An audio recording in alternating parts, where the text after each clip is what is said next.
11 दिसंबर को जब हमारी सरकार ने शपथ ली थी और जो जनता ने हमें आशीर्वाद दिया कि आने वाले समय में जो हमें 5 साल का मैंडेट उन्होंने दिया, उसको दृष्टिगत रखते हुए हमने एक फैसला किया था कि नौकरियों में व्यापक भ्रष्टाचार जो है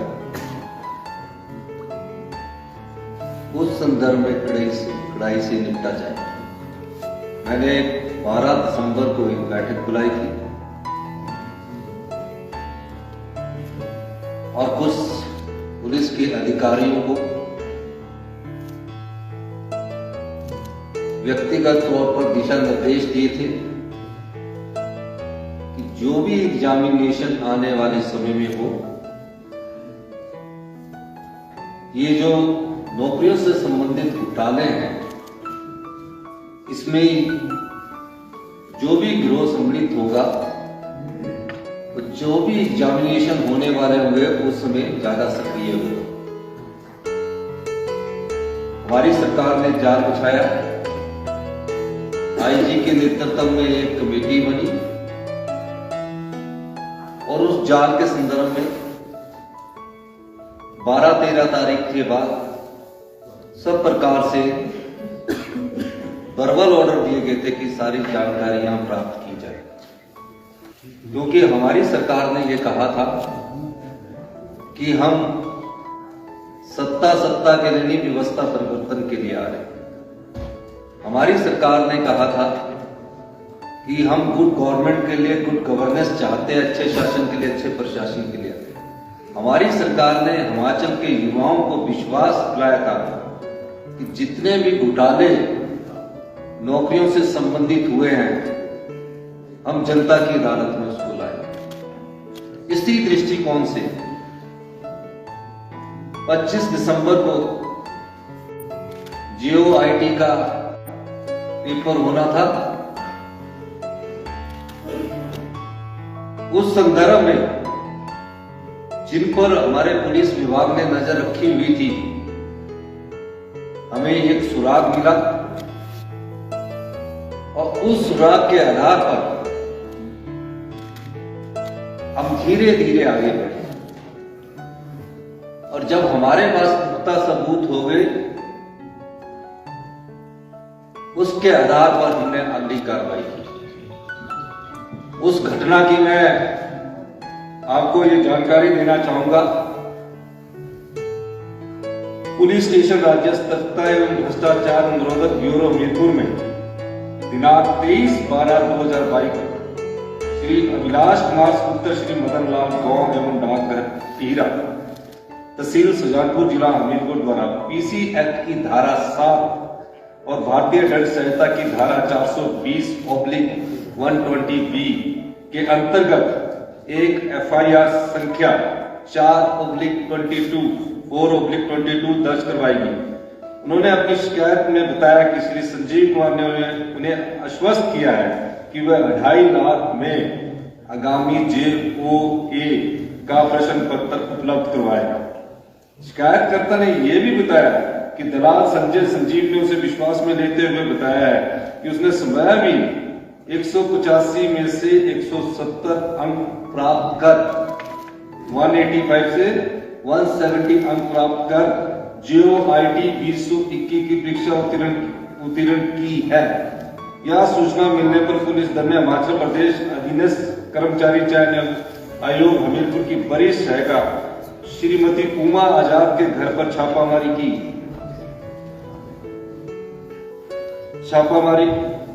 जहां की शिकायतकर्ता को प्रश्न पत्र सौंपने के लिए ले जाया गया था।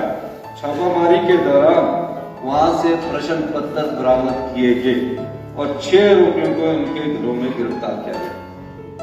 ये तो 25 दिसंबर का जो प्रश्न पत्र था। उसके बाद के जो सबऑर्डिनेट सिलेक्शन में एग्जाम होने थे, जो अगले 25 दिसंबर के बाद जो और तिथियों की जो घोषणा थी, उसके तहत मैं कुछ जानकारियां आपको देना चाहता हूं।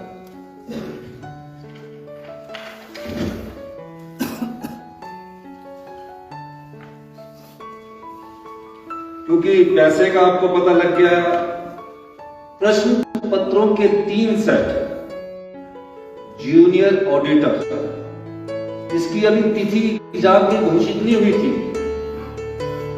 ये प्रश्न पत्र भी उनके घर से मिला। कंप्यूटर ऑपरेटर, इसका एग्जाम नए साल की 1 जनवरी 2023 को होना था। ये प्रश्न पत्र भी लीक हो चुका था, ये भी उसके घर से मिला। JOA-IT, ये भी उसके घर से मिला। 6,40,000 रुपया उनके घर से मिला। और ये कोई छोटी बात नहीं है कि जो सबऑर्डिनेट सिलेक्शन बोर्ड के कर्मचारी थे, जो भी था, वो सब शंका के दायरे में आया। और ये जो धंधा था पिछली भारतीय जनता पार्टी की सरकार से शुरू हुआ, उसको विस्तृत जानकारी प्राप्त की गई, सभी सूत्रों से पता किया गया। तो कहा गया कि कई ऐसे जिनके रिजल्ट निकल चुके हैं, वो लोग भी चयनित हो गए। हमारी सरकार ने फैसला किया, गंभीर बात है, और इस दृष्टिकोण से हमने एक SIT का गठन किया, जो पूरी छानबीन कर रही है। उसके बाद जब विश्वास ना रहे किसी संस्था पर, हमने फैसला किया कि जो भी सबऑर्डिनेट सिलेक्शन बोर्ड में भविष्य के जो पेपर लीक हुए हैं, एग्जाम हुए हैं, वो इस स्थिति में तो नहीं हो सकते जहां कर्मचारी सम्मिलित हो। उस दृष्टिकोण हमने पिछले कल फैसला किया कि सबऑर्डिनेट सिलेक्शन बोर्ड द्वारा जो भविष्य में जो भी अभी परीक्षाएं ली जानी थी या ली जानी है, उनको परीक्षाओं को तो आगे पोस्टपोन किया गया, लेकिन चयन कर्मचारी द्वारा जो परीक्षा ली जाएगी उस बोर्ड को हमने सस्पेंड कर दिया गया है और उन सबको SIT के दायरे में लाकर इंक्वायरी शुरू कर दी गई। और जो आगे की परीक्षाएं होंगी, हम उस पर अध्ययन कर रहे हैं कि किस प्रकार से ट्रांसपेरेंट तरीके से हिमाचल के 14 लाख युवा है जो अपने मन में एक सरकारी नौकरी का सपना सुजोए रखते हैं, हमेशा सोचते हैं कि पढ़ लिख कर हमें सरकारी रोजगार मिलेगा। गरीब माँ बाप का भी एक सपना होता है कि उसका बेटा सरकारी नौकरी लग जाए, अपने बच्चे को कड़ी मेहनत से वो पढ़ाता है। हमारी सरकार का दृष्टिकोण बिल्कुल साफ है, आने वाले समय में पारदर्शी तरीके से नियुक्तियां हो, कोई भाई भतीजावार ना हो, मेरिट को इग्नोर नहीं किया जाए, कोई रिश्तेदारी ना देखी जाए। बड़े दुख के साथ कहना पड़ता है कि पिछली 5 साल की भारतीय जनता पार्टी की सरकार ने अपनी आंखें मूंद रखी थी।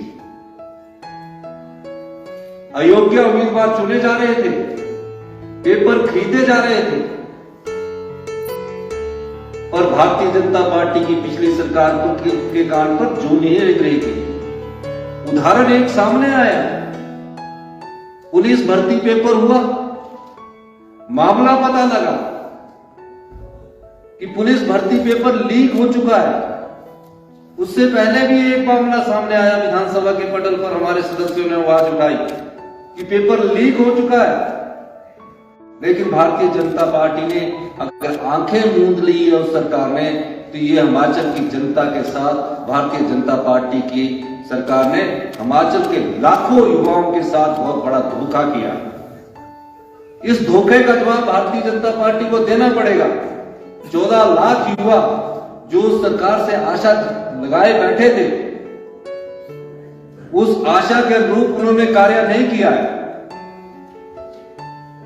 इसलिए हमने फैसला किया है कि अगले 60 दिनों में पूरे भर्ती प्रक्रिया में पारदर्शिता लाई जाएगी और जो हम जो एग्जाम करवाएंगे वो पूरे पारदर्शिता तरीके से आगे लाएंगे। और जो भी पेपर लीक करने वाले सम्मिलित होंगे उनके तहत एक्ट में हम प्रोविजन देख रहे हैं कि कोई स्ट्रिक्ट एक्शन कैसे लिया जा सकता है, उस दृष्टिकोण से भी हम कार्य कर रहे हैं। इसलिए मैं आप लोगों से ये कहने आया हूं कि जो सरकार पिछली थी उस सरकार की भी गलतियां हैं। हम सारी जानकारी अभी और एकत्रित कर रही है। कुछ और सनसनीखेज जानकारियां हम आने वाले वक्त में आपके सामने लाएंगे। लेकिन सबॉर्डिनेटेड सिलेक्शन बोर्ड को पिछले कल हमने बैठक की, अधिकारी महोदयों से, विधायक नेताओं से हमने पूछा और एक नीतिगत फैसला किया गया कि इसकी वर्किंग को पारदर्शिता करना पड़ेगा। होता क्या है, इन संस्थानों में जो लोग व्यक्ति पीएन लग जाता है वो यहीं प्रमोशन लेगा, यहीं से रिटायर होगा, यहीं से प्रमोशन लेगा, यहीं से रिटायर होगा। वो 35 साल तक एक ही संस्थान में लगा रहेगा। और जो 35 साल में एक संस्थान में लगा रहेगा, जो ये महिला पकड़ी गई है, इसके बेटे ने टॉप किया। भारतीय जनता पार्टी की सरकार थी तब भी उनकी आंखें नहीं खुली। हमने फैसला लिया कि इस सबॉर्डिनेट सिलेक्शन बोर्ड को, उनके सभी अधिकारियों को जो सरकारी है उनको हम शिमला बुला दिया, बाकियों को सबको सस्पेंड कर दिया।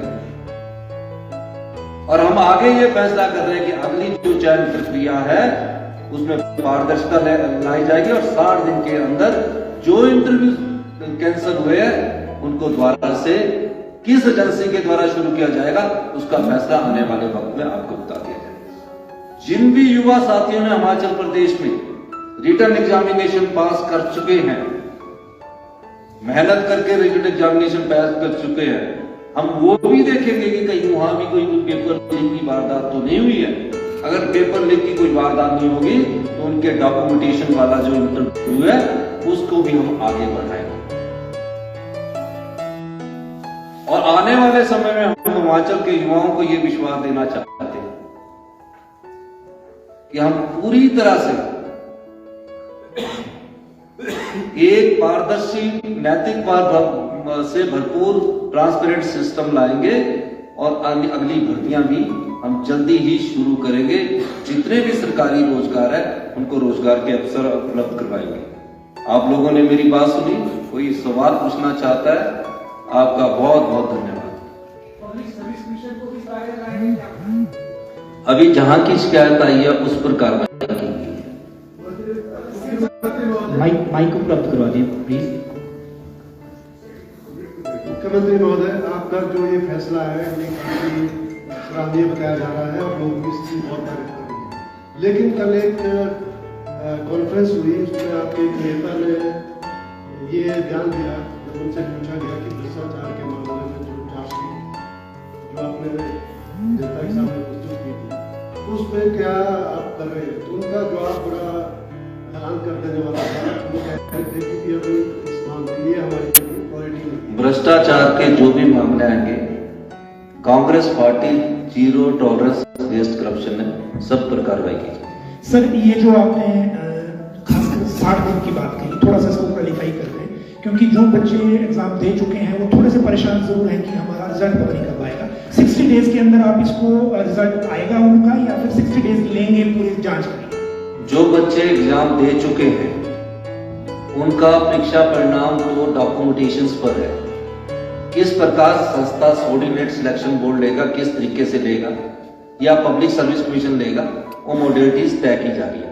मेरा यह मानना है कि 25-30 दिन में हम सारी मॉडलिटीज तय कर देंगे और उसके आधार पर आगे की कार्रवाई करेंगे। आपने ये जो बात कही है कि पिछली सरकार की भूमिका रही है इसमें जो सारा गड़बड़ चला है, तो वैसे आपका पिछली सरकार का डला है, तो किस तरह से थोड़ा सा आपको इसमें और देखिए, पिछली सरकार के समय पुलिस भर्ती लीक मामला हुआ, घोटाला हुआ, क्या कार्रवाई हुई? मुख्यमंत्री जी ने कहा कि हम सीबीआई इंक्वायरी करवाएंगे। कांग्रेस पार्टी में विधायक दल के साथ गवर्नर के पास देखी सीबीआई इंक्वायरी की नोटिफिकेशन तो करवा, तो जो दोषी थे उनको बचाने की कोशिश पिछली सरकार ने की। हमें जैसे ही पता लगा, हमने आते ही निर्देश दिया और उस पर कार्रवाई हुई। आज युवा के भविष्यों से खिलवाड़ किसने किया?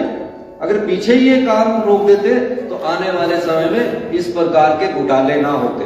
हम सब प्रकार के घोटालों की जांच कर रहे हैं। हम ड्रग माफिया के खिलाफ घोटालों की जांच कर रहे हैं, हम वाइन माफिया के खिलाफ घोटालों की जांच कर रहे हैं। अभी हमारा बजट सेशन आएगा, हम एक दिशा तय करके चल रहे हैं और उस दिशा के तहत भ्रष्टाचार घोटाले का इस सरकार में कोई वास्ता नहीं है। ये पिछली सरकार के भाई बहन थे। सर, जब आप विपक्ष में थे, आप कहते थे कि पूर्व मुख्यमंत्री की अफसरशाही पर पकड़ कमजोर है। अब आप मुख्यमंत्री हैं, आपसे जानना चाहूंगी कि अब आपकी नजर में अफसरशाही पर पकड़ की सही परिभाषा क्या है? ये क्वेश्चन नहीं है।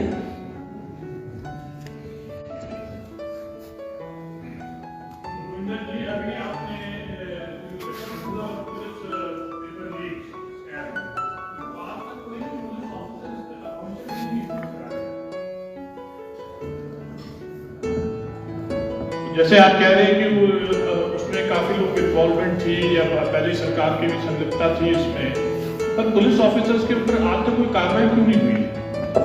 अभी सरकार सारी छानबीन कर रही है, पुलिस भर्ती मामले में भी छानबीन कर रही है, क्योंकि अभी सरकार को बने अभी 10-15 दिन है। जो चीजें गलत आती जा रही है, साथ साथ कार्रवाई होती जा रही है। छानबीन के बाद जो भी दोषी होगा कार्रवाई उस पर भी होगी। सर, जहां तक पुलिस भर्ती की सवाल है, सीबीआई ने कुछ दिनों पहले ही आपके आने से एक केस ले लिया है, तो पुलिस भर्ती में अब सीबीआई के साथ सरकार साथ चलेगी या इसमें एसआईटी गठित? बिल्कुल साथ चलेगी। घोटालों का पर्दाफाश करने के लिए ही सरकार बनी है। सर, इस घपले में क्या forward chief minister, forward minister या कोई अन्य राजनेता भी शामिल पाए गए? जो भी दोषी होगा सबके खिलाफ कार्रवाई। अभी कोई पाया गया है क्या? सब सामने आया है? नहीं, अभी तो इंक्वायरी चल रही है। अभी तो आपने सवाल पूछा और अभी हमने उसका जवाब। सर, एक बड़ा सवाल है अभी इसमें हिमाचल प्रदेश में मंत्रिमंडल गठन का कब तक होगा? ये सब जगह ये क्वेश्चन है कि क्यों फंसा है, कहाँ फंसा है।